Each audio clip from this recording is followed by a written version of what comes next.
سلام سلام، أول فلوق بصوتي. اليوم شهوة راجلي يحب على لوبيا بالكعبر والفاريانت. دونك حطيت شوية زيت. بنتي شغبتني في عود نحط البصل من الأول نقليه، حطيت مغرفة ونص طماطم معجونة وشكشكتها شوية في الزيت. لحقت البصل من بعد توا باش نفوح بحكم ما عنديش هريسة عربي، دونك حطيت مغرفة فلفل أحمر حار ومغرفة تبلو كروية. قليتهم الكل مع بعضهم، شكشكتهم شوية في الزيت وباش نملح بحكم في السعودية الملح متاعهم ما يملحش برشا، دونك ما تشوفوش اللي انا حطيت برشا ملح، راه ماهوش برشا. ملحت وتوا باش نمرق بعد ما حركتها مليح وشدت بعضها. ماكش تونسي كان ما تعملش الفازة هذية، تشري حكة الطماطم ما يضيع حد شيء.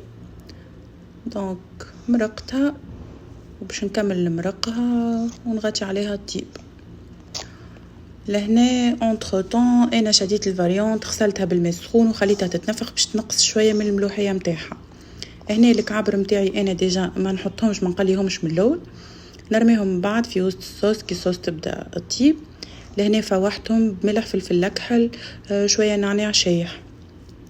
راكم تراو شادين رواحهم ما يصير لهم حتى شيء، حتى كي ترميهم في الصوص راهم ما يصير لهم حتى شيء. انا عملت لحمه مفروم بقري، دونك هاك تراو ما تحلتش في الصوص. هنا لحقت الفاريانت متاعي رميته بشويه ميل عيش بنتي، حركت هوني وباش نخليها تطيب على روحها حتى لين تعقد شويه. بحكم قلت الراجل جيب لي لوبيا شايحه يا اخي ما عرفش، جيب لي حكا لوبيا عاديش. مشيت شللتها ورميتها ديجا في الاخر، رميتها على خاطرها هي طايبه جست باش تاخذ غلوه مع كل شيء. هنا الصوص نتاعها قادت، رميت قرينات فلفل اخضر وكهو. من بعد باش نحطها في صحين ونزينها بشويه بصل الاخضر وصحة وبالشفاء. ان شاء الله تجربوها، وكان تحبوا كل مره نصور لكم هكا روسيت قولوا لي.